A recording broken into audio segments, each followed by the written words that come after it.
what an incredible conference, and Oceana's really pleased to be able to support this fantastic event. And what incredible talks so far, and I wanted to particularly thank Yvette Curtis for setting the tone so well with what a brilliant speech she did.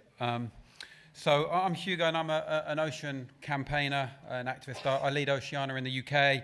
I used to run Cefas Against Sewage. I write for Oceanographic magazine, and throughout my career, I've always worked with people across the spectrum, diverse views from the seafront right through to city centres. So it's really appropriate that I am chairing this session now, capitalising on values.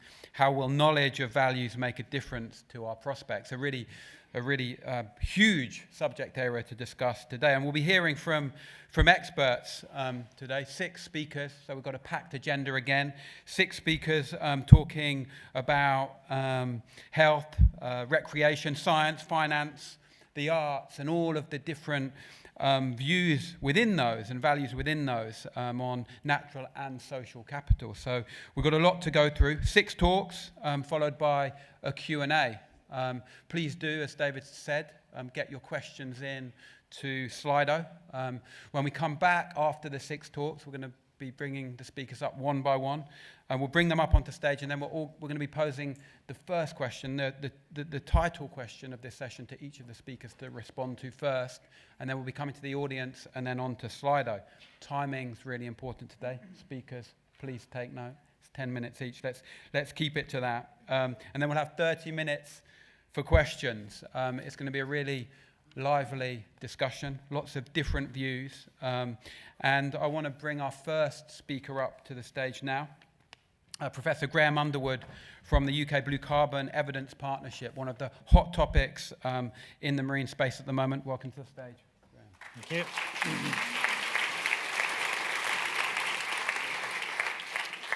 Good afternoon, thank you very much. Yes, I'm Graham Underwood from the University of Essex, and I chair this body I shall tell you about, the UK Blue Carbon Evidence Partnership.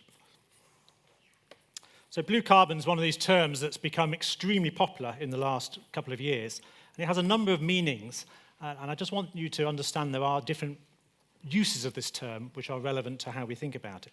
The most specific meaning is referring to the carbon trapped in vegetated coastal habitats. So that is salt marsh, seagrass, and mangroves. And the UK does have some mangroves in its overseas territories. So their carbon is taken from the atmosphere through photosynthesis, trapped in the biomass of plants, and then buried in the sediments through root mass or detritus in those systems. And that's the most specific definition of blue carbon, and the one used by the IPCC. More broadly, people are talking about blue carbon habitats now to think of other things too, like mudflats and seaweed and oyster and mussel beds. And so there's a wider definition there of blue carbon habitats that the purist would say are not, but more generally we tend to accept now as they are part of the blue carbon spectrum. And the third definition is those who think about economic accounting and carbon credits. And it's the carbon that you can actively manage in those habitats, because that's what you can enhance through management actions and perhaps claim credits for it, and things like that. So there's a number of different definitions to that term, which I'm sure you're all very familiar with, because it's bandied around now in all sorts of ways. The value of blue carbon and blue carbon habitats is the panel on the right-hand side there, those ecosystem services that all of those habitats generate for us. Obviously, the key one is carbon sequestration, which has a climate mitigation potential. But the other things, too, are really important for coastal processes and for coastal ecology, and for our use of the coast through, for example, fish and nursery provision for fishes and things like that. So the UK Blue Carbon Evidence Partnership was set up in 2022, and it's a partnership of 5 government departments, I think is probably the best way of thinking about it.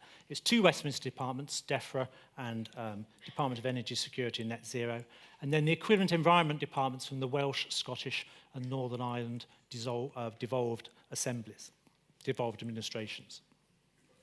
And the purpose of bringing those partnerships together, that came out of the COP discussions, that the UK needs to coordinate activity across those different sort of key government stakeholders to build the evidence base to support the policy development that will help us protect and manage blue carbon habitats. And so it's not just evidence about carbon, it's evidence about the whole functioning of those habitats too. And although we're called the Blue Carbon Evidence Partnership, there's interest in ecosystem services, nursery provision, and the other things I mentioned on the first slide. Now, the first large piece of work the partnership did was published in June last year, something we call the Evidence Needs Statement. And this is where the policy and the evidence folk from those different government organisations got together to decide what is it we need good evidence on to underpin the development of policy and implementation. So the Evidence Needs Statement came out, as I say, in June last year. And it's not just an internal document, it's shared, it's available through the Cefas website at the moment, and it's really to help everyone work together, all the stakeholders, all the people who are involved in this space, NGOs, charities, civic society, researchers, to try and address and coordinate the work we need to do to really understand the evidence we need to get the values for these habitats that we can use. So there's 5 objectives. It's quite a long document. I'm just going to outline 2 key elements to it. There's 5 objectives to the evidence needs statement. These are the 5 key things that government more broadly is trying to do at the moment. One is to include salt marsh and seagrass in the UK greenhouse gas inventory, so as part of our nationally determined contributions. It's to encourage investment in blue carbon habitats, think about how we reduce the risks and impacts of human and environmental pressures, manage coastal habitats at a seascape scale, which is quite a new thing for us, and we'll talk about that just towards the end of the talk, and then ultimately to achieve climate change mitigation and these benefits for biodiversity and other things using nature as a nature-based solution. Underpinning those themes, underpinning those aims are 5 connected themes, and this is the sort of nuts and bolts of evidence that we actually need numbers and values and things for. So there's sorting out standardized methods, rather boring, but absolutely key that we do this in the proper way. Mapping the habitats effectively, understanding things like carbon stocks and the fluxes of gases in and out and lots of other routes by which carbon moves around, understanding impacts, and crucially, understanding our human socio-economic involvement in those blue habitats, the benefits and costs from working with those. And underneath those themes, there's lots and lots of sort of sub-layers of specifics that we don't really have the evidence to we don't have the strong enough evidence to really give confidence to developing policies to take that work forward. So I just want to give you a couple of examples of how that work's progressing. And the first of these is around carbon stocks and burials. And I've thought of this in 3 different ways. What's the value of a square metre of a blue carbon habitat in terms of carbon stocks? Well, the box plot on the right there shows the amount of carbon in a square amount of organic carbon in a square metre of different habitats. Salt marsh, seagrass, various sort of intertidal and subtidal sediments. And I'll just draw your attention to the dark green box there. That's salt marsh, has the highest average value, but a very great spread of values for the amount of carbon held in salt marshes. So we need to actually understand that variability and either narrow it down or understand what drives variability at that level. So that's one value, per metre squared. What's the value of these habitats to the UK? The middle pie chart there, work from Cefas, this is for English waters because of the devolved nature of our country at the moment. So, but you can see there, if you actually scale it by the areas of those habitats, then the large green slice is actually the offshore sediments. So the most of our organic blue carbon is in offshore sediments, then inshore intertidal sediments, the blue slice, then salt marshes. And seagrass, which everyone was very excited about because it's a fantastic habitat, in a national context is actually a very small slice because we don't really have very much seagrass in the UK. So that's a sort of national value. And then we can think about where actually are the best places for blue carbon, and that's a map there on the right-hand side. The hot colours there are the most carbon-rich sediments. The pale blue is the least carbon-rich sediments. You can see the spatial distribution across our seas and our waters there. So there's 3 different ways of thinking about carbon values, and of course, which of those you want to use sort of depends on the question you're asking yourself. The second example is thinking about socio and economic benefits, and this is some data relating to salt marshes. The sort of strange diagram, I don't know what you call these diagrams, but they're used a lot.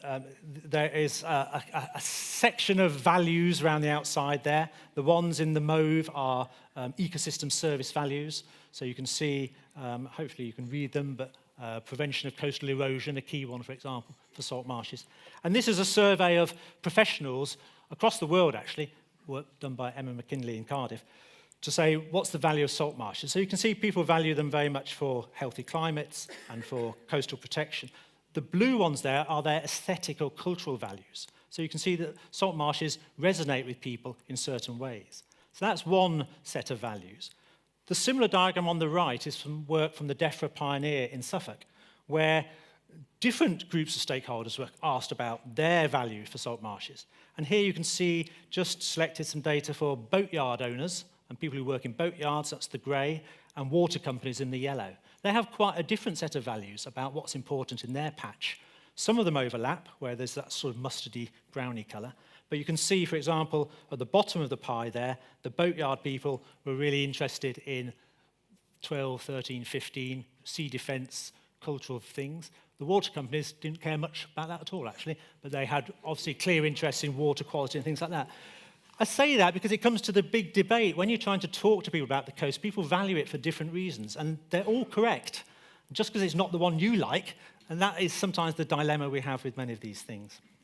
The third example I want to just talk a little bit about is from my patch of the world in Essex, about, again, socioeconomic benefits and costs of oyster fisheries. So the native oyster is a designated species, long history of oyster farming in Essex, right back to Roman times. We've got the largest extant population of native oysters in the UK. There's about 12 million oysters at our last population estimates. And there's been two areas of fisheries that have run for hundreds of years in the Colne and Blackwater estuaries. They're circled there in red. Those fisheries fish both native oysters and rock oysters, Chrysostria, which is an invasive species, but a really good commercial species. It's robust, it's very easy to fish. All of those oyster fisheries have really important cultural values and civic values in this part of the world. You see the mayor of Colchester and all his finery opening the oyster season every September. There's an oyster feast. There's all sorts of things. Tourists come. So the oysters themselves are a really important part of the marine ecosystem, but they have this other value. And they have a value to people who probably wouldn't ever eat an oyster or even recognise one, but they know it's part of the sort of North Essex, Colchester, Mersey Island oyster thing. So there's commercial value and then these other values too. But what's relevant, I hope what you'll see to the theme I'm driving, is that these oyster fisheries and their cultural values require a whole set of supporting services from the marine environment so that those oysters are there for the society and for people to make money from and enjoy. They need clean water, food availability, those sorts of things. So we need to think about seascape scales, because that's what generates this bigger system that can drive the social values and cultural values that we want. And the challenge is we don't really know about how to do seascape scale restoration in the UK. It's been done elsewhere in the world, not really in the UK. There's some projects underway now. People will recognise them. The Solent Seascape Project, Transforming the Thames, Rememory, are attempting to do that, but that's an area where we don't really have the evidence and the science. So, last slide, Hugo. So what's the partnership doing? It's driving and facilitating and organising work in all these different areas and working with partners, particularly the Blue Carbon Forums. So if any of you want to be involved, get involved through these various Blue Carbon Forums, the Scottish Blue Carbon Forums, and then you can engage with us in the evidence needs statements to think about how work can go forward. We're doing good partnership working with those folks. And I'll finish there because I've just run over my time. But what we really want to do is achieve these things, climate change mitigation and nature-based solutions, but it's the data we need, the evidence we need to help us do that and drive policy forward. So thank you.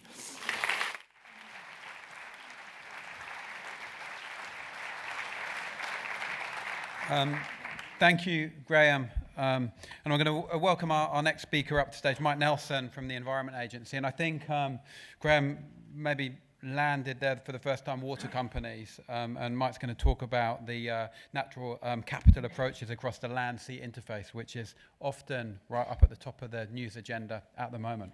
Welcome to the stage.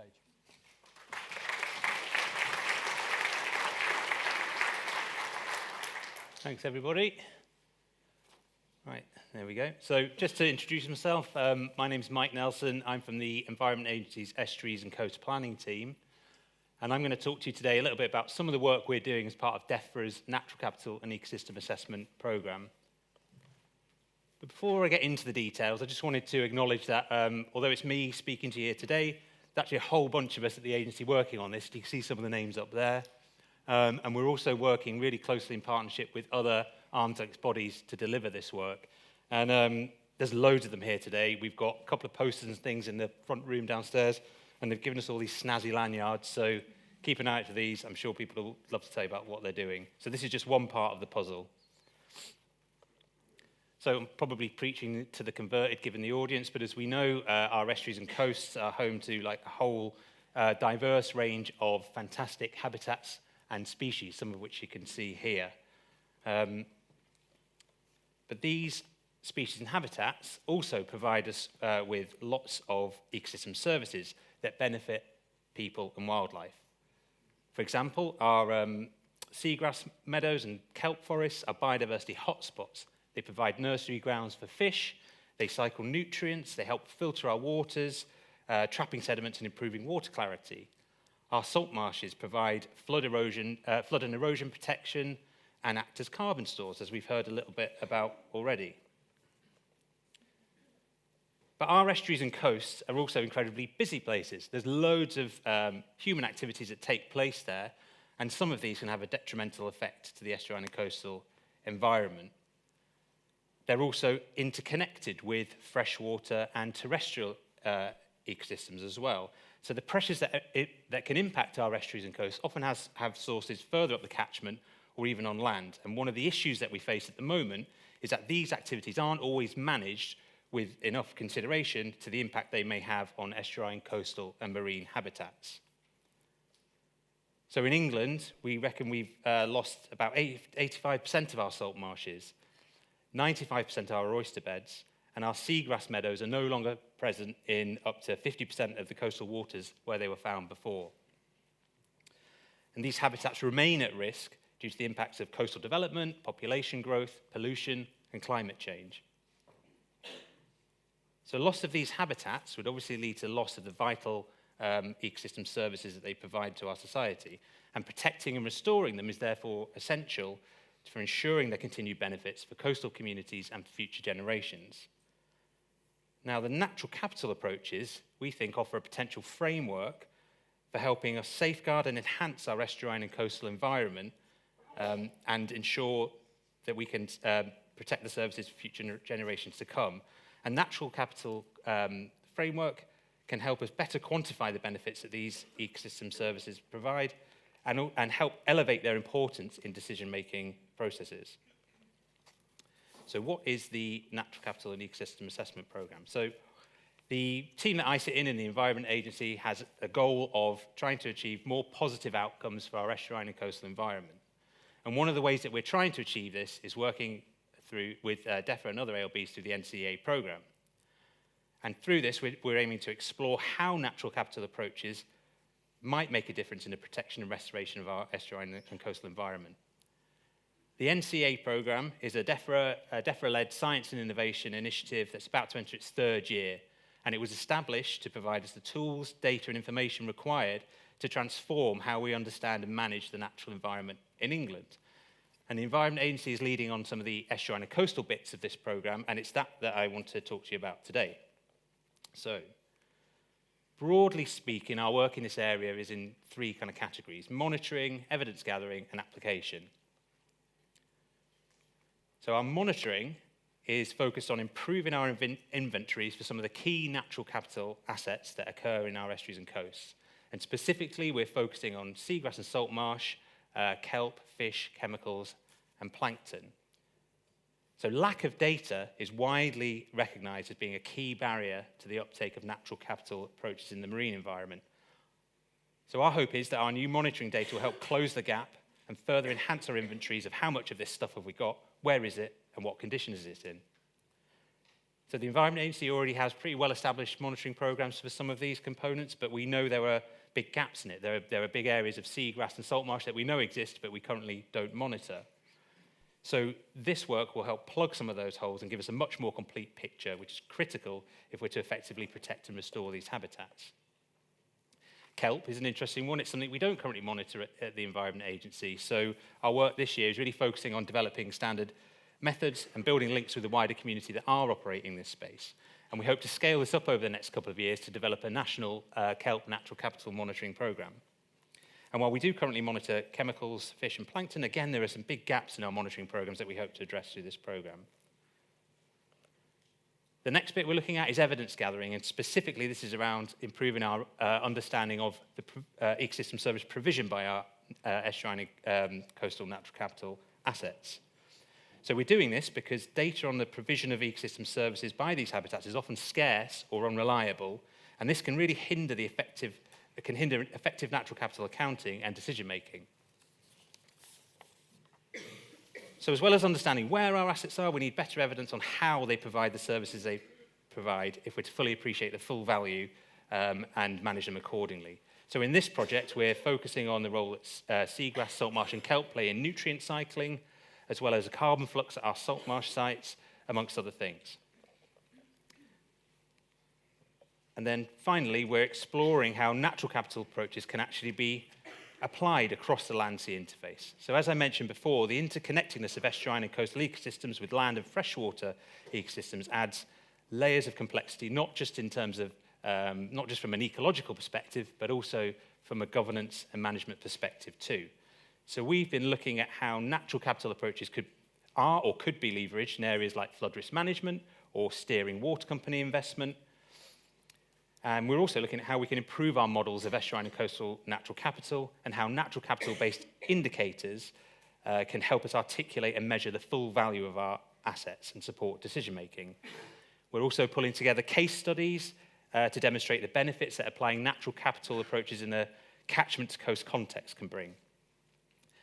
And we also have a work package that looks at how we can build social capital to enhance engagement, bring together communities and share findings and report on the state of natural capital at a regional scales. So I just want to bring a couple of these bits of work to life and go in a tiny bit more detail. So first of all, on the evidence gathering front, I mentioned that we're trying to improve our evidence gathering on the provision of services. So one of the things we're doing in this space is installing flux towers. So these towers will measure carbon flux at our salt marsh sites. So we're doing this in collaboration with UKCEH, Natural England, WWF and RSPB. So the flux of greenhouse gases is one of the key aspects of climate change. And so the flux tower network is going to help us improve how effective salt marshes are at delivering this ecosystem service. And there's already a terrestrial network of these towers, which provides information to the greenhouse gas inventory, which is how we, a framework for monitoring and reporting greenhouse gas emissions and storage in the UK. But it currently mainly focuses on terrestrial ecosystems as potential carbon stores. But we obviously know that estuarine, coastal and marine habitats can provide that service too. So by installing these 6 towers, it's really going to improve our data on that and help us get salt marsh on the greenhouse gas inventory. Another piece just to highlight is a case study that we're developing to test how natural capital approaches could be applied in a source-to-sea context, and we're doing this at Blackwater and Colne Catchment. This is in collaboration with the University of Essex, Plymouth Marine Laboratories and ALBs. And through this case studies, we want to explore questions such as how do we connect pressures or interventions upstream with changes in coastal and marine ecosystem service provision? Can a series of interventions that are systematically planned from source to sea provide benefits that are greater than the sum of their parts? And what evidence do people need to invest in nature recovery where the interventions are disconnected from the benefits? And just really, really quickly, because I think Bob's going to be talking about this tomorrow, but as part of this project as well, we're hosting an inaugural East Marine Ecosystems Conference. So if you want to know a bit more about that, come and speak to us later. So just to summarise, so our estuaries and coasts are essentially the zip up the middle between the terrestrial and marine environments.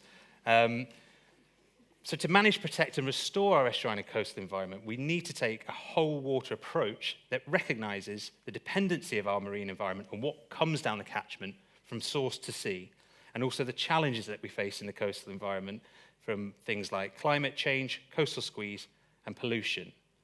And we know there are so many, it's really complicated to do. There's lots of challenges that we face in this area, but we hope by trying to apply natural capital approaches across the land-sea interface, We can help ensure the success of our practical restoration measures and help create the conditions to aid natural recovery that will allow our estuaries and coasts to thrive. Thank you for listening.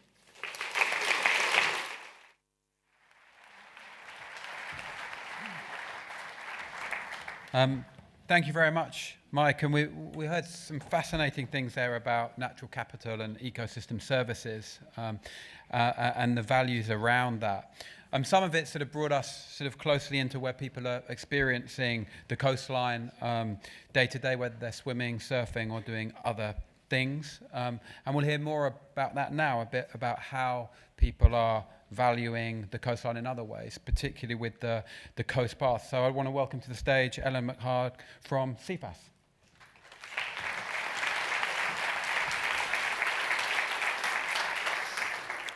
Hi, I'm Ellen McHarg. I'm an environmental economist at Cefas, and today I'm going to talk about an example of valuing coastal areas and the benefits that they provide to society. Specifically, I'm going to talk about a piece of work undertaken by myself and colleagues at Cefas, which used benefit transfer methods to value coastal walking along the King Charles III England Coast Path. And I'm going to discuss how using valuation tools like this can support decision-making for coastal areas. So this work stemmed from the idea that cultural ecosystem services, which provide valuable benefits to society, such as aesthetic appreciation, inspiration for art and design, and opportunities for recreation, as well as countless other tangible and intangible benefits, are often omitted from policy and decision-making due to limited evidence and valuations. And conducting primary valuations of these ecosystem services can be costly and time-consuming, especially when it comes to large, diverse goods such as the England Coast Path. And this is a particularly relevant work area because Goal 10 of the Environmental Improvement Plan highlights or focuses on enhancing beauty, heritage, and engagement with the natural environment. And it specifically references the benefits of coastal walking and highlights aims for the continued development of the England Coast Path. So this piece of work was undertaken as part of the Marine Natural Capital and Ecosystem Assessment Programme, which Mike has done a great job of introducing. But I do want to highlight that this is about providing robust evidence-based tools and frameworks where ecological, societal, and economic information is brought together in a holistic way to help make better decisions about the marine environment. So as part of the foundation proof of concept year of this programme, Cefas social scientists and economists undertook a range of studies focusing on cultural ecosystem services. In particular, a pilot economic case study to understand the value of coastal walking at the North Norfolk Coast Path. And so this work builds on that study, combining data for North Norfolk with new data from online surveys of 3 additional sites, Kent, Newcastle, and South Cornwall, to value coastal walking through a benefit transfer approach at additional stretches of the England Coast Path based on their similarity to these study sites. So the benefit transfer approach essentially uses existing value estimates for sites and adapts them for policy sites where there aren't primary valuations, but that have similar characteristics. And in this case, that was adapting the values from our study sites to other similar stretches of the England Coast Path. And you can see our 4 study sites on the Natural England map, which divides the coast path into 67 stretches, and each study site is made up of 2 of those stretches. So why use benefit transfer? Well, benefit transfer offers a cost-effective way to value diverse environmental goods where time and resources for data collection are limited. It also facilitates both national and local level decision-making surrounding natural capital. And in terms of challenges, there are lots of challenges with undertaking assessments in these ways. In particular, the England Coast Path is a diverse good in terms of its characteristics, but also in terms of the characteristics of its users. And this requires large amounts of data from different sources in order to capture all of that. Another challenge that we faced was that several stretches of the coast path weren't yet completed or aren't completed or weren't at the time of this study. And one of the fundamental principles of benefit transfer is that value should only be transferred from sites that are considered similar. And it was thought that sites that weren't yet completed and that were still in the planning phase would be substantially different from the sites that had approved public access rights. And so because of this, we only included stretches that were completed in our analysis, with one exception, and that was our North Norfolk coast path, which was made up of 2 stretches, one of which wasn't yet completed at the time, but it was considered to be similar enough to the neighbouring stretch to be included in our pilot study. And so this left us with 27 stretches, including 8 that made up our 4 case study sites. So this slide gives an overview of our methods. I'll try not to go into too much detail and just give a brief overview. But the first thing we did was select our sites, and we did that based on the 4 study sites trying to capture a geographical spread across the country, and also to capture diverse characteristics of the coast path and of its users. And for our study sites, we carried out online surveys targeting day trip visitors, and we asked them questions about the number of trips that they had taken in the past 12 months, and also to provide more information about their most recent visit. At the same time, we performed a cluster analysis, which allowed us to group policy and study sites based on their characteristics and the characteristics of the land surrounding the path, and of the population of users. And the population of users was determined based on allocating each LSOA area to its nearest coast path. And so this resulted in 3 clusters of similar sites being identified. So the North Norfolk and South Cornwall coast paths fell into the same cluster, and then Newcastle and Kent respectively fell into the other 2 clusters. And you'll notice that when we map these LSOA areas of site users according to their nearest stretch of coast path, we can see that in general, sites that are in the same cluster and deemed to be similar to each other are actually geographically closer to each other, with a few exceptions.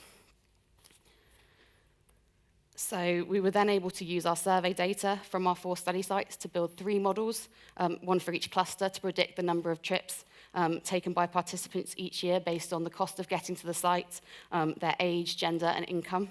And this allowed us to predict an individual's willingness to pay to access the site per visit. And these models were then applied to our policy sites, and based on the average user of that site, to estimate how many trips that people would take to those stretches as well. And we could aggregate that across all the users of the site, and that enabled us to find a value for coastal walking at each of the stretches included in our study. So this map indicates the number of trips that the average individual within each of those LSOA areas is predicted to take to their nearest coast path, according to our models. And this only includes the LSOA areas for which the nearest stretch of coast path was one of our 27 stretches. And when we multiply that by the estimated value of accessing that stretch per visit, and the predicted number of visitors, which was based on existing literature on participation rates in coastal walking, this gives us our total predicted trips and annual number of values for each stretch, which is shown in the table on the right. And that's just the results for the first cluster, which included the Newcastle case study site. And as you can see, some sites have more predicted visits than others, and the values vary within the cluster. So overall, our results reiterate the value and importance of incorporating natural capital and cultural ecosystem services into decision-making, and they specifically highlight the value of coastal walking. And this can help us to justify the implementation and maintenance costs that are associated with the England Coast Path and the ambitions that are laid out in the Environmental Improvement Plan. This work also provides a greater understanding of the determinants of the benefits that are generated by coastal walking, and it can help us to understand why some paths are valued more highly than others, if that's down to natural characteristics or whether it's linked to infrastructure such as parking and accessibility, signage and facilities, and that can help identify areas for investment and support diversity and inclusion and levelling up agendas. However, more data regarding condition and characterization of the coast path and the attributes of these habitats is required in order to better account for the differences across stretches and to enhance value estimates in the future. And finally, benefit transfer approaches such as those demonstrated in this study should continue to be developed and applied to facilitate more enhanced decision-making, because it is a cost-effective method for large-scale valuation of diverse goods. So thanks for listening. If you're interested in knowing more, feel free to send me an email, or you can find me at the Cefas stand after this session, or just get in touch.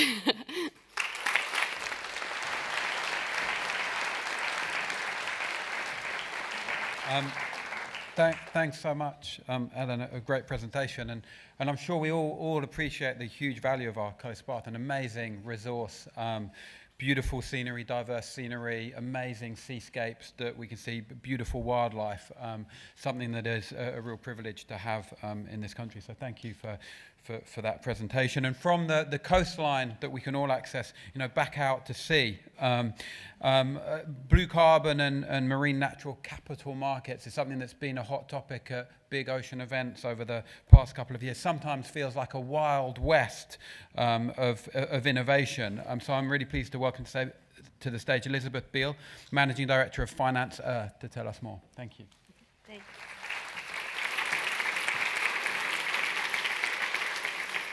Thank you all, and I recognize that you're midway through the post-lunch session, so if anyone does want to stand up and stretch at the beginning of my remarks, I know that coffee is probably needed quite soon, so I won't hold you up too far from getting to that coffee. But I did just want to say a few words about Finance Earth. I see a lot of familiar faces here today, so it's great to reconnect. For anyone that isn't aware of who we are, we hope to be helping to navigate that Wild West. We are an employee-owned social enterprise established about 8 years ago to really try to deliver more value for nature and communities. So really happy to be part of this panel to talk about values and what that means in terms of aligning around values. Me? Yes. So you'll see a lot of logos up on the screen today beyond just Finance Earth. So thrilled to be working with a range of organizations about the work I'm going to talk you through today, including the Crown Estate Scotland, Blue Marine Foundation, Esme Fairmont Foundation, Seascape Restoration Research Network, and Pollination. It's a lot to get through. So it is a very collective effort. And I'm going to talk to you about some work that we've been doing over the last 9 months or so to develop a roadmap towards high-integrity marine natural capital markets. So we're here to talk about values, talk about what high-integrity really means. I know I don't need to remind anyone of the challenges. You've heard some stats in the previous sessions, also from this morning, around some of the challenges that we all are very aware of, both in the marine environment, but also that our coastal communities are facing. And so this is why it's extremely important that we think about getting the solutions right and aligning on values so that we're dedicating all of our resources to really address the challenges that we're facing in an efficient and effective way.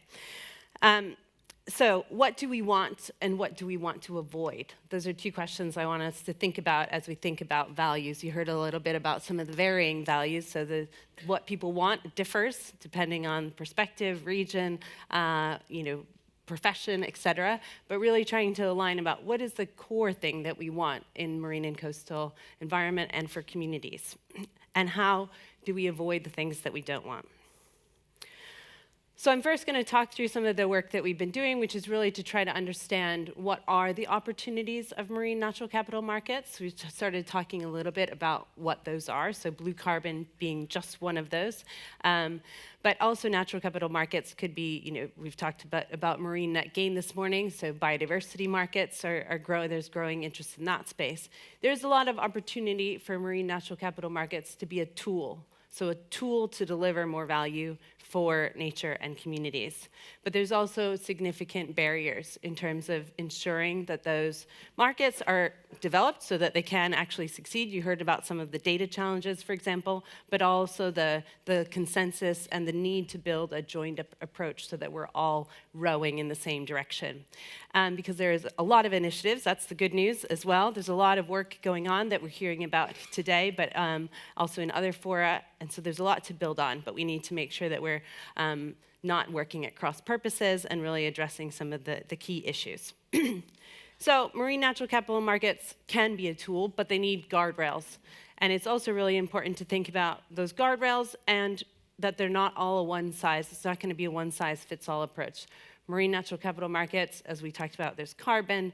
We've talked about salt marsh carbon versus other, whether that's from mangroves. So this is a visual to show you that they are at very different stages of development. So that relates to the allowed availability of data and evidence that can really back up and give assurance to markets about what you're actually, what is the ecosystem service that is being provided? What are the benefits for local communities that are being provided? How is that being measured and monitored? And so that is very different stages of development. And so there's a need to think about what are the right approaches in each and ensuring that we're moving them all up that curve, if you will, in order to give confidence and ensure that marine natural capital markets can actually deliver value. So, what do we mean by high integrity? I started out talking about a roadmap for high integrity marine natural capital markets. I think we could all define that differently. We're aiming to narrow down and get some consensus about what we mean in the UK around high integrity. And so what does that mean, high integrity for people? So can we incentivize development of projects through a fair price? So a fair price paid to those working in those local communities or working on that project. We've heard a lot about greenwashing. We've heard a lot about green lands and extracting value from communities. How can we do things in a different way to ensure that marine natural capital markets can actually deliver for the people that need it most, but also that are part of the solution in protecting and restoring our marine and coastal spaces? And then what do we mean in terms of high integrity for the planet? So making sure that we have that up-to-date data and scientific analysis, which really shows that whether it's carbon or biodiversity or another ecosystem service is actually being delivered, and that it's not just a matter of greenwashing or exaggeration of benefit, and so that we're actually driving our resources and capital to the most efficient and effective way that we can. So that's really been the focus of the work that we've been doing together over the last 9 months. The goal is to result in a roadmap, which we're close to reaching. We've just finished our last of 4 workshops that we've held across England, Wales, Northern Ireland, and Scotland. We've consulted and spoken with more than 300 stakeholders from across government, private sector, academia, and many of you have been shared your time and perspective with us, so we really appreciate that. And the hard work now is to put that all into a roadmap with clear, defined actions that anyone in this room could pick up and feel like they have a role in implementing to ensure, again, that marine natural capital markets can deliver that value that we're seeking. So to give you a little sneak peek on what's going to be in that roadmap, it will include a set of recommendations, associated actions, and the key roles for who should deliver those actions. So I'll just highlight a few on 2 themes. So capturing values. We've heard a little bit about the different codes, for example, under development, and I was talking about the different stage of development from salt marsh versus kelp and seagrass, et cetera. So we need to accelerate a process to get consensus around those codes and the prioritization of those codes. There's a lot of learning to build on from the Woodland Carbon Code and terrestrial work in peatland code, for example. And so we can do that relatively easy. We can get the right group of people around the table. We've learned a lot of who those people are through the workshops that I've said. And we can build on the fantastic work that's happening as part of the Blue Carbon Evidence Partnership and really look at where are the remaining gaps that need to be filled and who should fill those. So there's a lot of those gaps already being filled, but to really narrow down, as I said, to really prioritize our efforts. And then when we talk about capitalizing on values, so how can we ensure that committing long-term public and private investment into pilot project development, so those pilots that are going to actually demonstrate the value that's delivered, so the pilots that are going to provide that data of what is achievable, that are going to be able to then scaled up and to deliver wider impact over time. And then we've heard a lot of interest in potentially establishing a buyer and sellers alliance. So those that are developing these types of projects and interested in being able to be rewarded or incentivized to maintain and restore marine and coastal ecosystems, connecting them with buyers that are committed to high integrity, so that you have a way to connect and that there's information sharing around there. So those are just a few of the recommendations and actions that you're likely to see when the roadmap is delivered. It is coming in the next few months. Hopefully by March or April, it will be out, and we would welcome hearing from all of you in the meantime. It is to say that each and every one of us, we've heard today, how can we increase inclusion, but also just to say there is really a role for all of us in this room, but also to look more broadly. We've heard from a number of the speakers, how can we be really looking at what are the specific actions for organizations that we haven't worked with in the past necessarily, because it is going to take all hands on deck and strong collaboration. So thank you.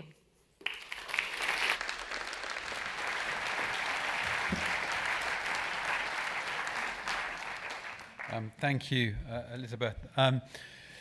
We often, with blue carbon, we often sort of think about restoration, but of course protection is the first port of call in terms of preserving what we've got. And we're going to hear now from Leonie Robinson from the Marine Management Organization about decision-making for a thriving marine environment, which is so important. They're at the helm of some really important processes, not least the current consultation into managing damaging fishing in our offshore marine protected areas. So welcome to the stage.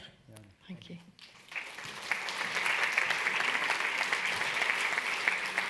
Thank you. Thank you, Hugo. So, if I may, I'd like to start with a nod to inclusivity. About 4 years ago, I saw some photos of a little girl, and I didn't recognize her. That was my 2-year-old daughter, who was 6 at the time. I'd been struggling with remembering names and words for a while, but that was rock bottom for me. Many women suffer with menopause with memory loss. It can last for years and at times be incredibly debilitating. I now work for the Marine Management Organization, who I'm proud to say are a menopause-aware accredited organization. And whilst I have the floor, I wanted to take this moment to point out that there may be many reasons why speakers choose to use notes or a script. And in fact, one of those reasons might affect many of the women in the room here today at some point in their career. So please just be understanding and keep an open mind. And if I know you and I forget your name, I apologize. Maybe you'll understand why. So on to the topic of my talk today. Achieving a thriving marine environment is not an easy ask. Yet we're committed to this through a range of policy objectives. And actually, more importantly, we need a thriving marine environment for our own well-being and, of course, the prosperity of our planet.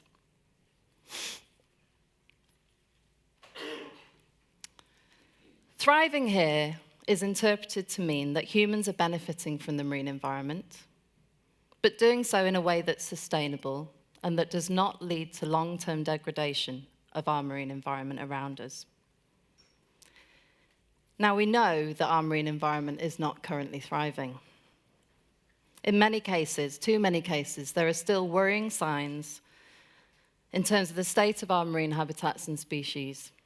And at the same time, those who depend on the marine environment are not all thriving either. The benefits from nature are not all being managed sustainably or equally distributed across those who value them. So where are we going wrong, and what can we change? The focus of the work that I would like to tell you about today has been to approach these questions by looking at the nuts and bolts of decision-making that is happening all around us every day. And to ask, to what extent are decisions based on an understanding of how they will affect nature and those who benefit from it? Now, I joined the Marine Management Organization a couple of years ago now, the Evidence and Evaluation team, following a research career that had delved into the details of how you can assess the state of the marine environment, how it's used, how it's impacted, and how that affects the people who value it. I made this move into working for this key decision maker largely because I wanted to be able to put this knowledge into practice and actually try to help move this evidence and the tools that go with it into a place where decisions could be better informed by the understanding of what impacts nature and people. And oh, what a baptism of fire it's been.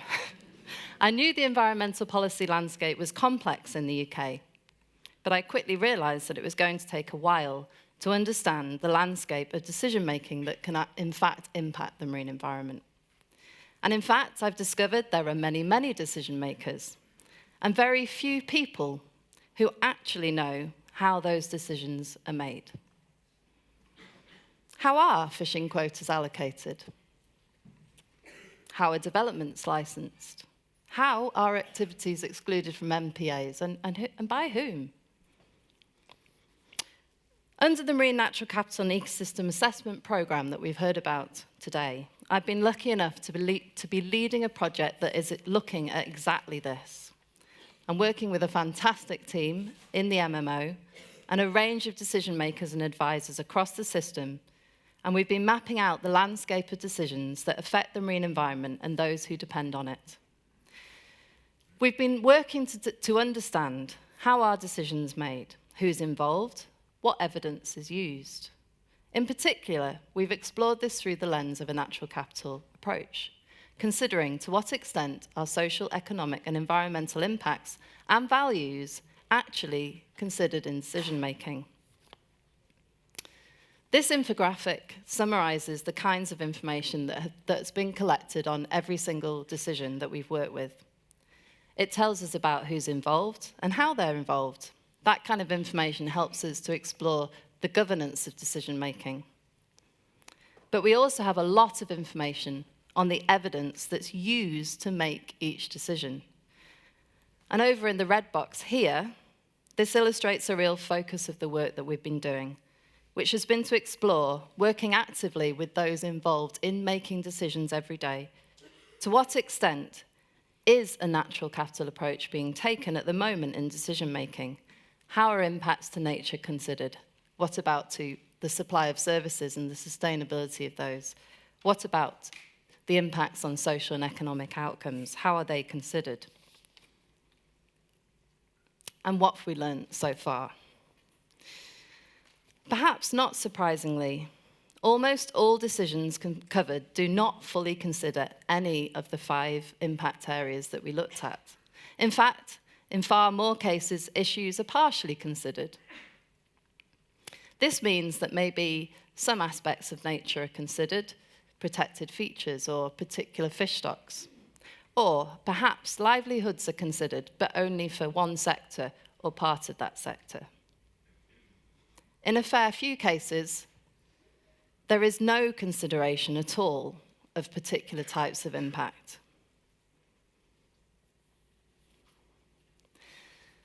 The level of consideration of social, economic, and environmental issues varies between areas of decision-making. Some areas cover economic impacts well, but environmental impacts less well, or social impacts not at all, and vice versa. This is not surprising, because, of course, decision-making is designed to meet particular regulations, and this sets the emphasis of what is covered as things stand. Now, perhaps you'll be thinking, indeed, that none of this is that surprising. But of course, it's not what we have found that is missing from this landscape of decision-making that really matters. It's what we can do about this. By mapping out in detail what is covered and what is not, it has allowed, importantly, for a space for reflection with decision-makers, to ask together, what can we do better? What can we change? As a result of the work done to date, a range of opportunities have been identified with decision makers to really explore how we can include better consideration of the impacts of our decisions on nature and the humans that benefit from it. We're now working with partners in the Marine Natural Capital and Ecosystem Assessment Programme and a range of our colleagues across the system who actually make those important decisions in fisheries management, in licensing, in planning, in conservation to explore new ways of approaching decision-making. On this slide, you'll see some examples of the areas we're working on and that we'll begin to work on in the next few months. For example, we'll be developing a natural capital approach to a fisheries management plan. Here, the impacts of the different options for managing those fisheries will be informed not just by the implications on the sustainability of the stocks, but on the implications of decisions on the wider environment those stocks are a part of, and the values and dependencies of those most affected. Those values will be brought to the table, understood and considered in partnership. I would love to tell you about each of these projects, but instead, I'll invite you to come and talk to me while I'm here. And I'd like to thank you for listening, and I hope that I'll come back, or some of my wonderful team will come back and talk to you about these changes in decision-making that we will see, I believe, in the future and not so far away. And most importantly, I'd like to thank the MMO Evidence and Evaluation team that I'm absolutely delighted to work with at the moment, and in particular, those listed on the board there who've done most of the hard work, let's be honest. And the decision makers, the advisors who've taken the time to engage with us and be open to tell us about what they do and how they do it, and to reflect and to think about what could change.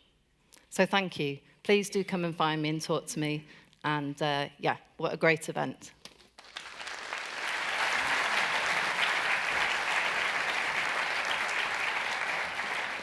Thank you, Leonie. And now we have our final speaker, Erica Hughes, who's going to talk about diverse marine values performing the coast from north to south. And it strikes me how important the arts can be in terms of engaging people with the big issues of our times. And we've seen that really recently with the ITV drama documentary, The Post Office Scandal, Mr. Bates versus the Post Office, and just how powerfully that has landed in the public space. So over to you. Thank you very much, everybody. Thank you, Hugo, and many thanks to the organizers. There's a really, really detailed and very concise, and so my stage manager, theater director person really appreciated the detail that went into organizing this event. So my name's Erica Hughes, and I am a reader in performance, and I'm also the head currently of the Film, Media, and Communication School at the University of Portsmouth. So I also am a manager in addition to kind of a traditional theater director. And the work that I'm going to be talking about with you today comes from the SMMR Diverse Marine Values Project, and that is a fantastic project that there's a couple of folks, woo! Sorry about that. I'm just going to leave it there. So anyway, that was a preview. But so it's a fantastic project that I've really benefited from a lot. And as I'll try to sort of weave through some of the themes that we've been talking about today, what we're trying to do is address some of the challenges that I think have been really beautifully articulated in the sessions that we've had so far. So the project right now, we're looking at 3 test sites. We're looking at Shetland in Scotland, Portsmouth in England, and Chepstow in Wales.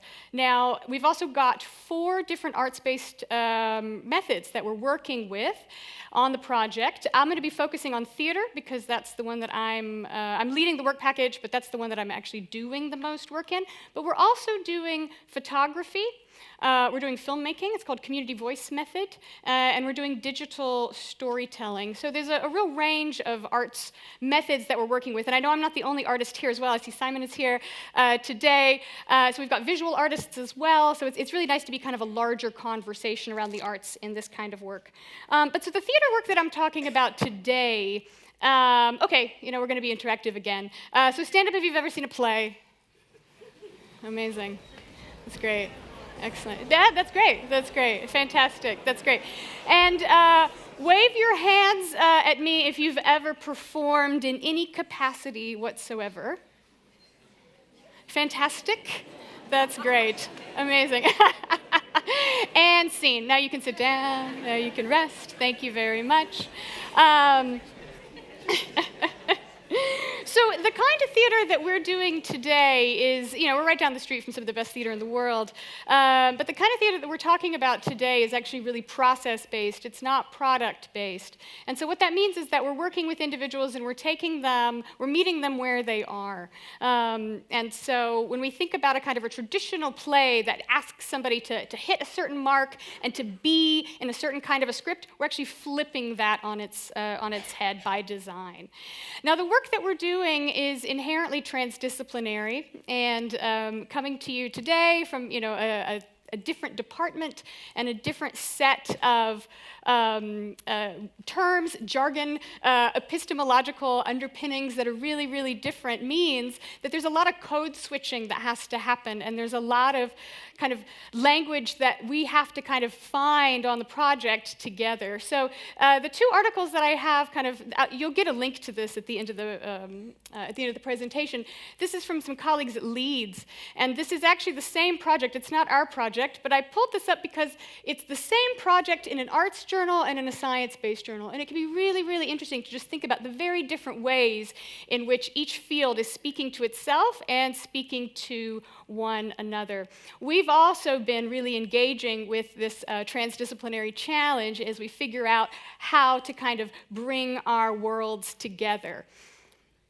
So the first project that I'd like to talk about is Ripple Effect, and this was a really fantastic piece of what's called devised theater that we did in Shetland in collaboration with Shetland Arts, which is the main arts council organization up in Shetland, and we worked with their Shetland Youth Theatre. Now, you get to see, actually, Emma McKinley is in that photo. I think I took that. And, Emma and Steve Fletcher, have worked a lot on marine citizenship and what it means to be a marine citizen. Their work's helped me to kind of understand how I am a marine citizen. But we worked in this project with young people, and when we think about citizenship and youth, we think about people who, want to be civically engaged, inherently are civically engaged, and yet they can't legally vote, right? And these are folks who didn't get a choice in Brexit, right? And they talked about it quite a lot.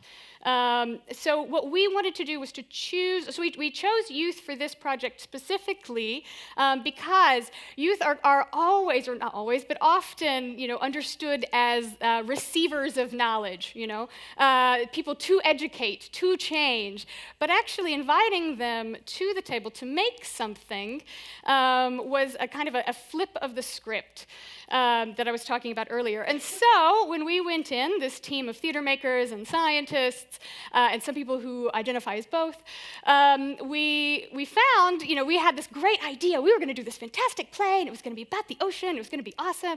And then the young people wanted to do something different.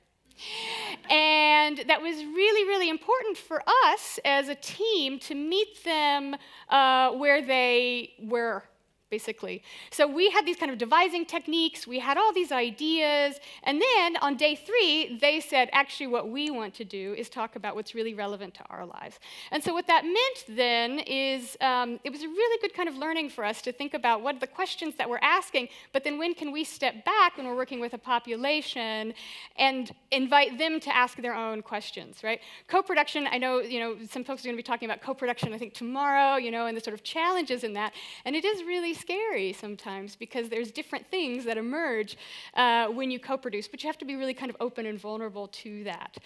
So the performance that we made was really kind of fantastic, but I think it's also, I just wanted to echo 2 really great notes that I heard this morning. Yvette Curtis's really call to us to slow down in terms of our engagement. And then Jen Ashworth's, who noted that DEFRA really wants to engage more deeply. By doing a play together, what we did was we sort of destabilized the power hierarchy of us mining something for them. The play was the tertiary event that we and the young people came to together. Now, this is not a real event that happened, switching gears ever so slightly, but this is another performance project that we did in Portsmouth as well as Cardiff, and then took later to an iteration of it to the Royal Society. So this is Forum Theatre, and what Forum Theatre does is it invites everybody who's in the space to become a spect actor. And so you, by being here, are engaging with me if you're, waving at me like I asked. But what Forum Theater does is it invites you to be a participant as well. So with this, I worked with my colleague Jonathan Potts, who runs the Masters at Portsmouth in Marine and Coastal Management. And we've created, Jonathan gave me a really fantastic scenario, based on a real scenario, but not a real scenario, and but based on a real scenario. And we've created an event for the students at Portsmouth in the master's program to be able to practice having some of those really difficult conversations that they're going to be asked to have once they graduate and when they're in the workforce, when they're having to talk with stakeholders from a variety of ideas, places, classes, etc. We've then taken this to the Royal Society. Tim Acott, who's another co-I on the SMMR project, and Irini Saratzi and I created another scenario. This is about landscape decisions, but what we did here is we've involved all of the audience into the process of being in a community consultation. So I mentioned this just briefly. I know I'm almost at time, but these kinds of techniques involve the audience and allow the audience to be involved as much or as little as they want. But what they also do is they use time as a resource. Theater is a time-based art inherently, and they're not really as expensive as you would think. We don't need heavy kit. We don't need, all you need is a couple of people because you're really working with the resource that's already on the ground. So just to close, I've got some additional resources up here at this QR code. You can also send me an email or X me, tweet me. Anyway, horrible. But if you'd like to know more about these kinds of arts-based methods that we've been using, I'd be super happy to continue the conversation. So thanks very much.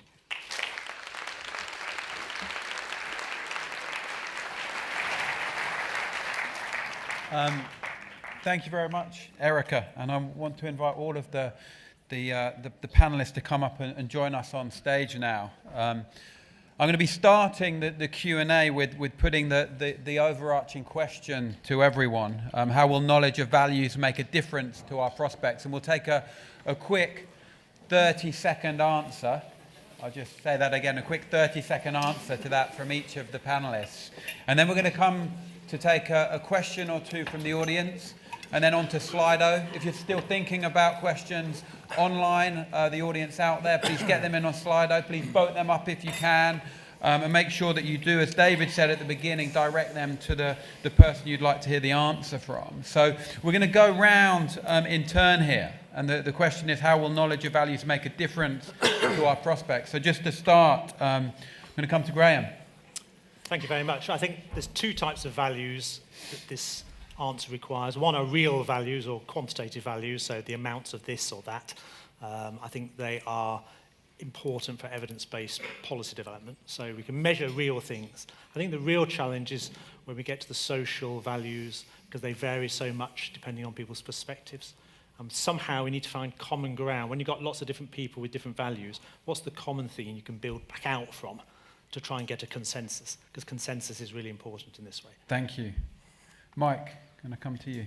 Yeah, thanks. I think one of the things I was thinking of with this question is really around how articulating the values in terms of the benefits that we get from our marine environment can kind of potentially reframe discussions and unlock engagement with a whole different type of audience than we're maybe used to engaging with. You look around the room, we're all super passionate about the marine environment, but not everybody else is. And so by talking about the marine environment in terms of values, I think it can really help answer the sort of the so what question that a lot of people in other communities might have.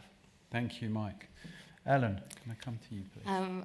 So as an environmental economist, a lot of my work is undertaking quantitative valuations, and that can be a bit controversial because people don't always like the idea of putting a price tag on something that people interact with so differently. And I think the challenge is to capture all those diverse values, and in doing so, it tells us what society cares about, and how we can involve that in the trade-offs that we make about protection and use of the environment. Thank you. The challenge of putting a financial value on things. Elizabeth, over to you. Well, it builds on, I think, some of what's already been said, but really, I think the first step is that knowledge piece, so understanding what are the differences across what people value, but then that piece around alignment needs to come. So where can we align in order to use, all of our collective resources most efficiently to be getting to that objective that we're seeking? Thank you. Leonie, the same question.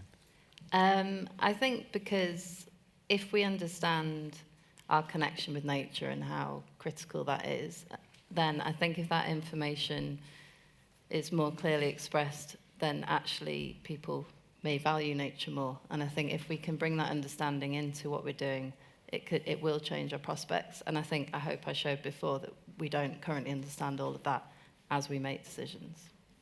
Thank you. Over to you, Erica, to round us up. So what's interesting to me about this question is the use of the word "our," and so my hope is that a knowledge of values will help us expand that idea of "our" and who's at the table. Thank you. Right, we're going to come to the audience now. Who wants to put their hand up for the first question? I see over here. Can we get a roving mic over here?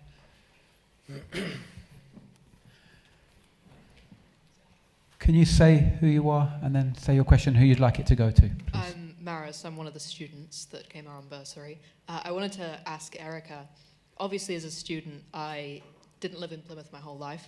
I only recently moved down to the coast, and I wouldn't have even taken marine biology if I hadn't been really interested in it when I was a kid.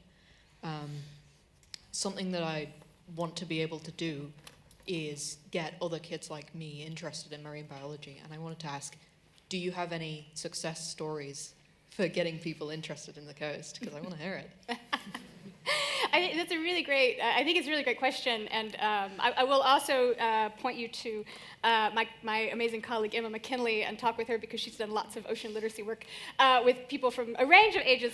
But yeah, I think there's something about the practice of speaking and being in a space where you take on what in my field is called a mantle of authority, and so yes, I have a number of success stories, and what they really are about then is inviting young people to already value their perspective, right? So you're not, it's not about seeking out something. You value where you are. But let's chat after. That's fab. Thank you so much. Yeah. Great question. Thank you. Should we take one more from the audience, and then we'll come on to Slido? Can I see another hand on the bottom floor? We'll go over here. Thank you. I did put this on Slido, but it was anonymous, so I'm revealing who I am.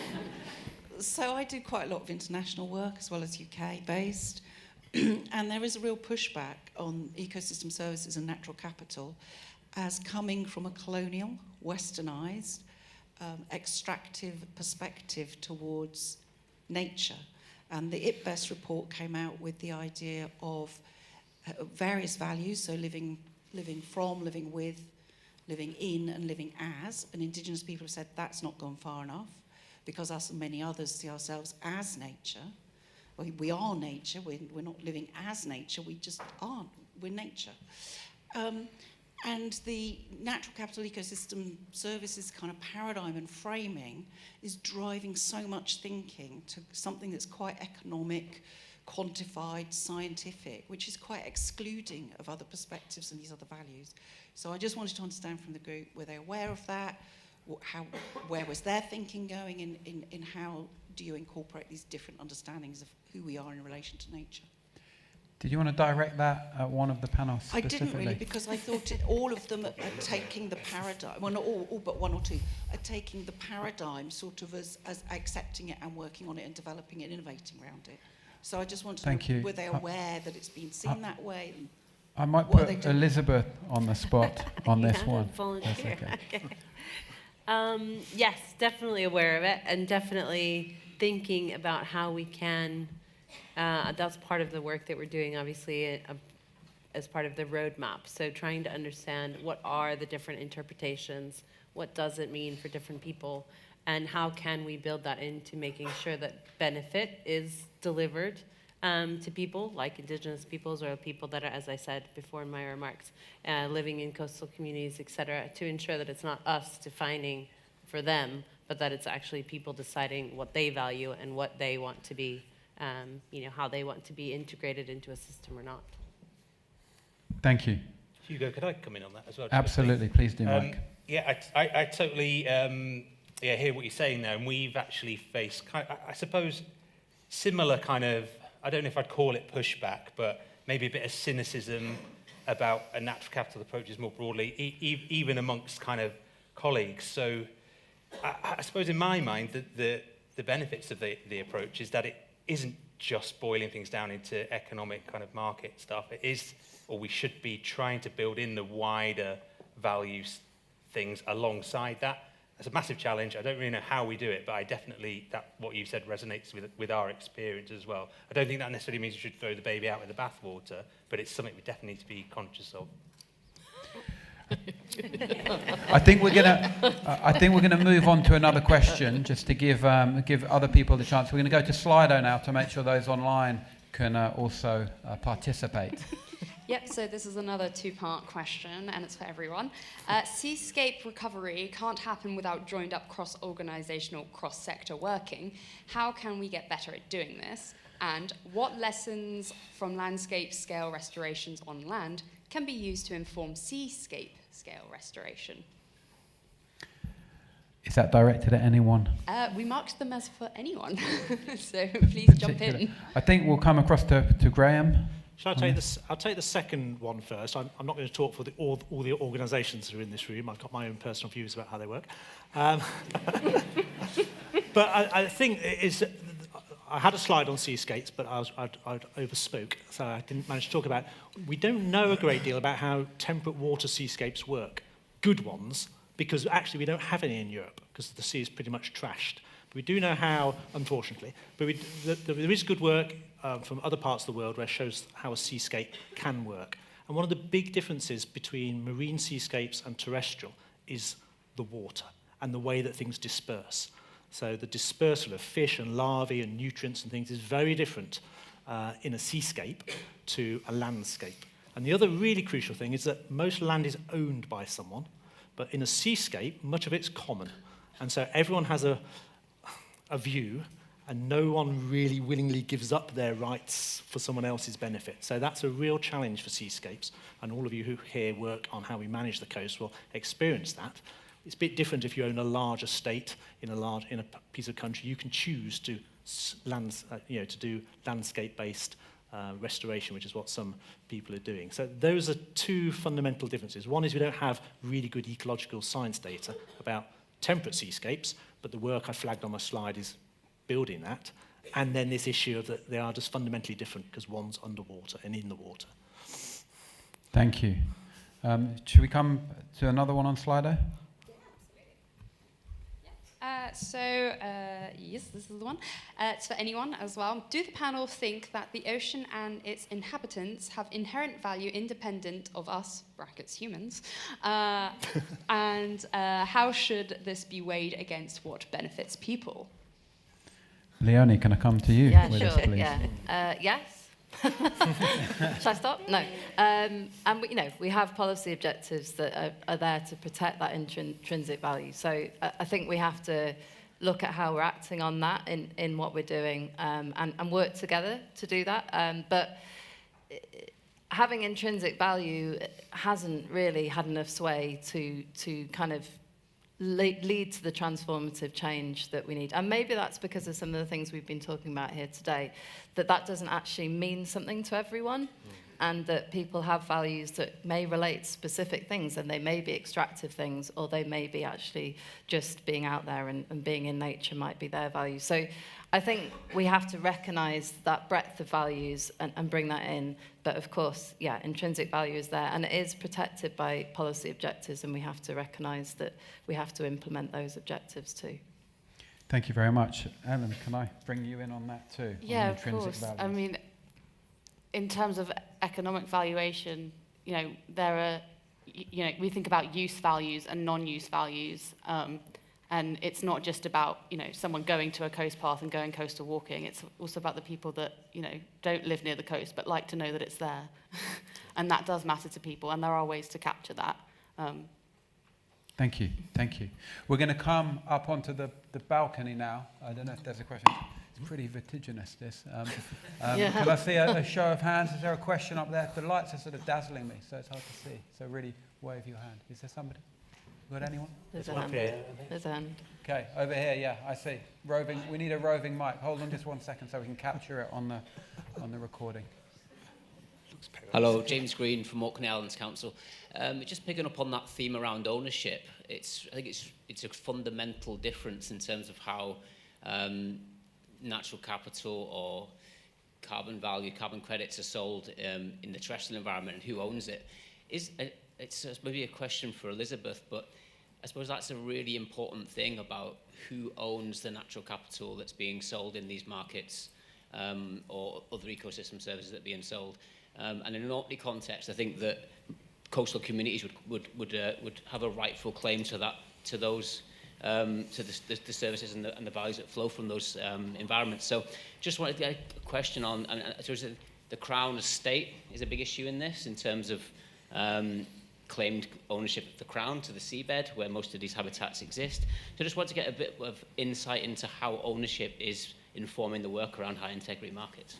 Yeah, no, it's a really good point, and obviously the role of the Crown Estate with seabed is very important to consider, but also to consider what is the right relationship then between, as you mentioned, some of communities or fishermen or women who are active in marine and coastal communities, and what is their right or share to any of the benefit that has been then being delivered as part of restoration of salt marsh or kelp, etc. And so that's really the piece that we're working on, is to define what does that look like, what is the right benefit sharing mechanism, or what is the right level of value that should stay within local communities versus be going and paying an investor return.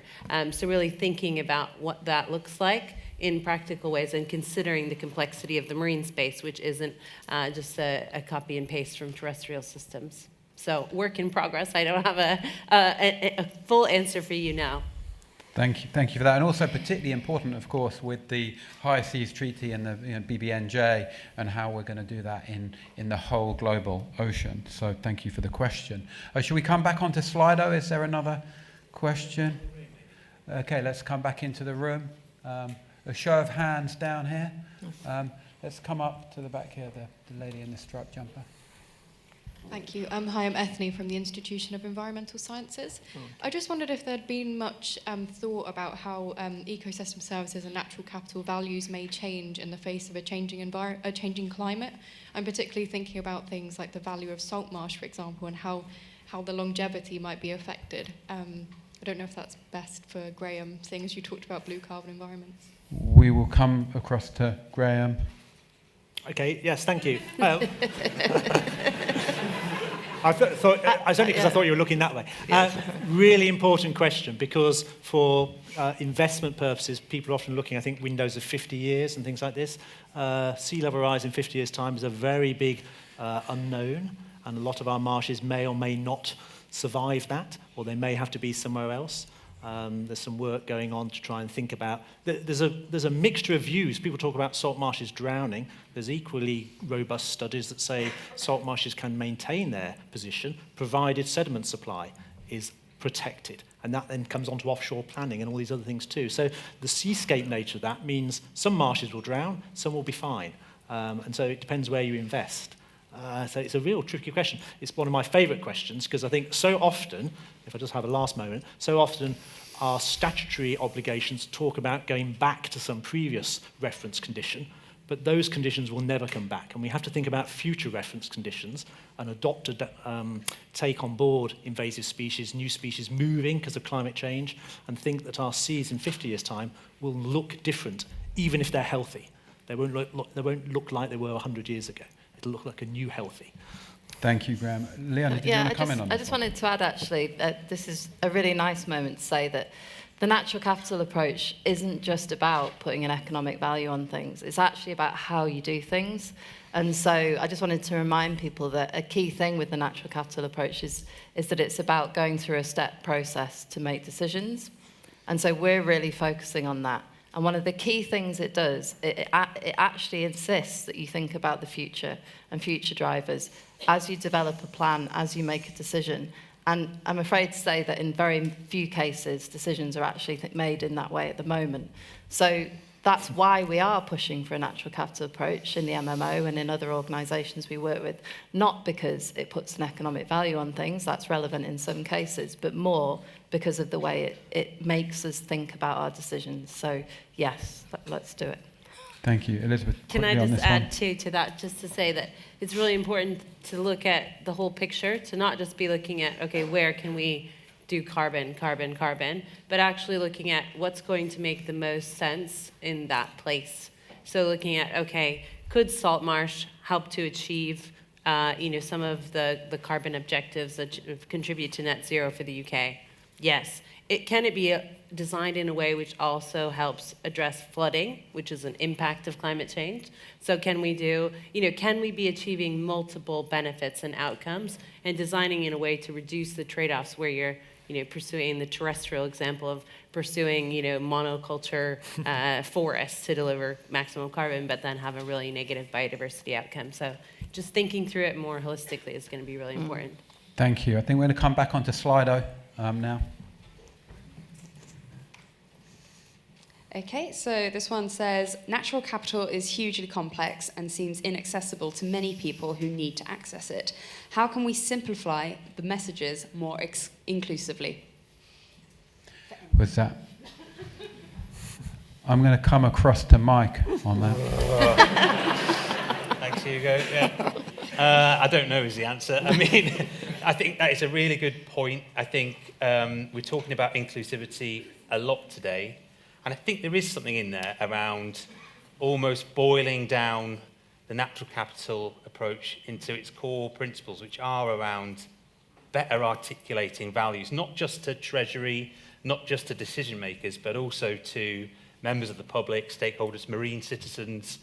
How we do that, I think we just need to, we need to engage with, communication experts really to do that. I think through things that we'll be doing through our project, like the stakeholder workshop at the Blackwater and Colne kind of estuaries, that's going to be quite an inclusive thing. The East Me conference, they're all quite inclusive in terms of the types of people that we're bringing in. But yeah, massive challenge. But I think there is a role in there the natural capital approaches can help with.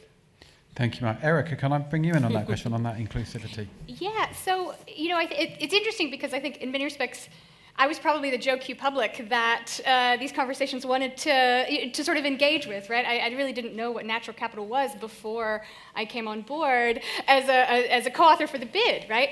And so what was really interesting to me was seeing the ways in which every field has its own, and I hate to use this word, but every field has its own jargon, every field has its own terminology. And of course, so many of us get jobs because of that as exclusivity, We want to be experts in the field. And so one of the things that you have to do when you democratize is about breaking down that language and about making it inherently more accessible. And that means, doing the hard work of finding new words, sometimes simpler words. Thank you very much. Well, look, I think we're almost out of time. So I wanted to thank our amazing panel, so many diversity. So a big round of applause to everyone.